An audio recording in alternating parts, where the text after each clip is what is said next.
is now Dracovin, Lord and Emperor of the Dracovin Empire, and welcome. It is time to continue my discussion on D20 Modern, the modern take on the 3rd edition of Dungeons & Dragons. When we last left off, we were talking about general information about spells, and I went over all the details. Let's finish up what we want to talk about with that and move on to, of course, arcane spells. So when it comes to spells, once you've completed all the information we've talked about, once you've looked it over, once you've done everything, you cast that spell. The target of the spell will either make a save, will have their spell resistance. Any kind of effects will then resolve. If after those two things have been taken care of, whatever is going to happen with this spell will occur to the target's or appropriate target of the spell. If the spell had an attack roll associated with it, it is important to note it can critical. It will critical on a 20 for ×2. If there was no attack roll associated with this spell, it can't critical. It needs to specifically be one that I would roll an attack for to hit someone particular, then I can hit a more critical location on them to do that extra damage. There will be some spells or magical effects that you will work with which will require you to roll spellcraft in association with them. That's important to remember also, that you might need that. Now, when it comes to spells, they can fail too. Now, the failure can be beyond a save or spell resistance causing it to fail. You can also fail because if, when I finish casting the spell, I don't meet the conditions of it. This would mean I can't target anything within range, I don't have any legal targets, the kind of thing that the spell affects isn't there. For whatever reason, if a portion of the spell, range, targets, effects, can't actually go into effect, can't actually do what it's supposed to do, the spell itself fails. You just lose that spell then. It's not that you could cast it again later, it's you lose that spell. It failed, you lost it, you attempted to do something that couldn't work. The same could be said if you have to make a concentration check like we talked about. If you fail that concentration check, you fail, the spell is lost, you don't cast the spell, nothing happens. Both cases, it's spell failure. Now, when we talk about arcane spells, those are people that manipulate arcane energies. Traditionally, they have some kind of bloodline which allows them to do that, and require massive amounts of study in order to master this bloodline, to master the power that is basically born into them in order to cast these flashy spells. And arcane spells tend to be that, much more flashy than divine spells. Now, the mage class, or any similar class that you would have, defines how many spells they learn per day, how everything is mastered with their spell casting, what kind of spells they would actually cast also, their list of spells. When you are preparing spells, it will require you to have 8 hours of rest. 8 hours that you're going to clear your mind of everything and prepare it to accept the information that is the spells you're going to be casting. Now, granted, it is important to note that this doesn't have to be you asleep the entire time. You can be awake for a portion of it, but you can't do anything during it. You can't move around, you can't attack, you can't use skills, you can't have conversations. It's just about you relaxing and clearing yourself, preparing during the course of that 8 hours to get ready for this. If you receive an interruption, it adds an extra hour that you have to rest before you can do this. And it is important to note that you have to make sure your clearing the mind has at least an hour of rest before you would actually then prepare your spells. So not only is it 8 hours, you have to make sure you've got that hour ahead of time, and interruptions add more time. Now, ignoring however much interruptions you actually had, if within 8 hours of when you're preparing the spells, you had cast a spell during that time, then that spell, you cannot cast it. You cannot fill that slot, is what I mean. I have already used up that energies for this period of time. It will require more time for me to refresh it before I can use it again. Basically, during that clearing the mind period, I can have an interruption, I could cast a spell during that time, but if that clearing the mind is another 8 hours after there, I can't get that slot back. I will have the interference of it still there.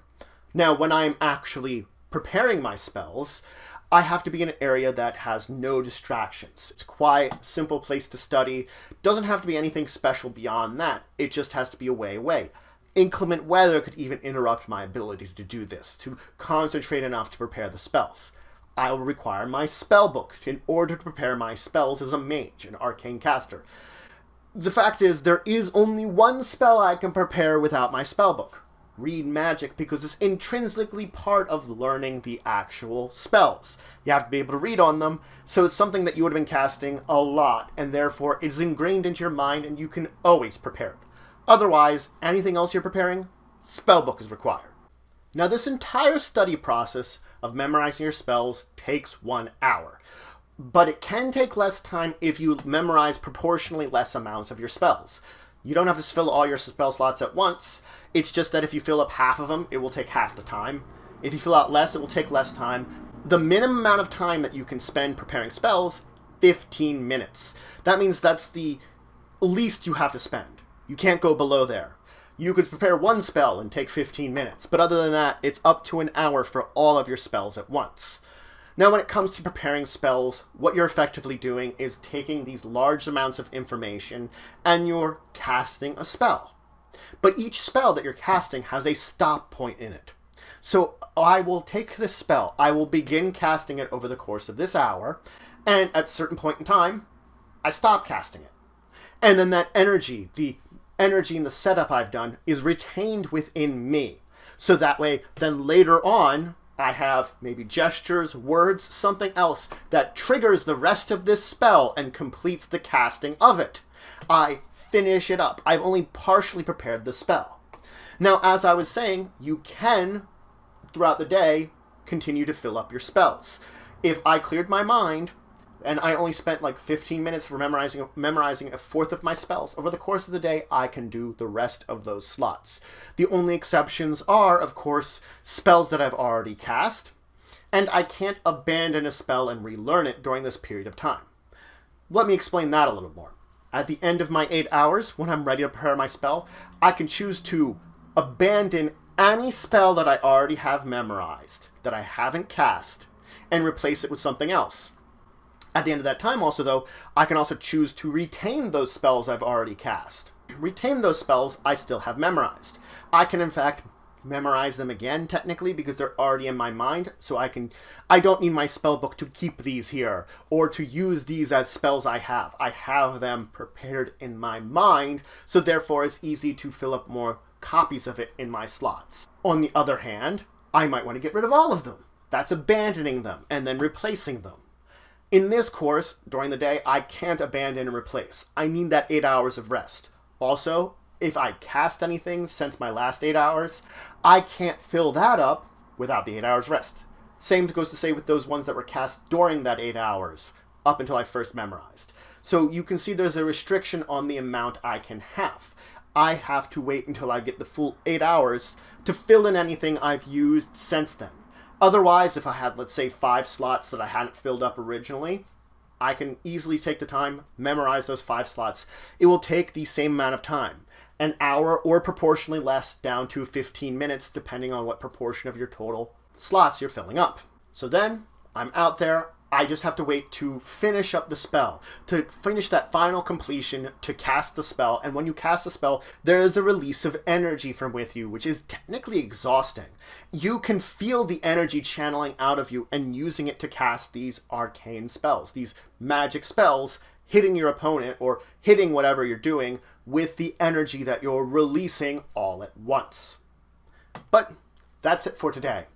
So I finished up talking about some information, basically about all spells, including failing at spells, and then I dove into arcane spells, talking about the very basics of memorizing them, and what you have to rest beforehand before you can actually memorize them. In the next episode, we're going to continue to dive into arcane spells, including learning new ones, and then move into talking about divine spells. But if you have any questions, comments, anything you want to say, anything you think I left out, please leave in the comments below. Please like, share, and subscribe. Make sure to support the channel, the empire, the work I do. If you want to show some extra support, you can always check out my Patreon, link description below. There's some great rewards there, helps to grow and improve the channel and the empire. But regardless, until the next time, I bid you farewell.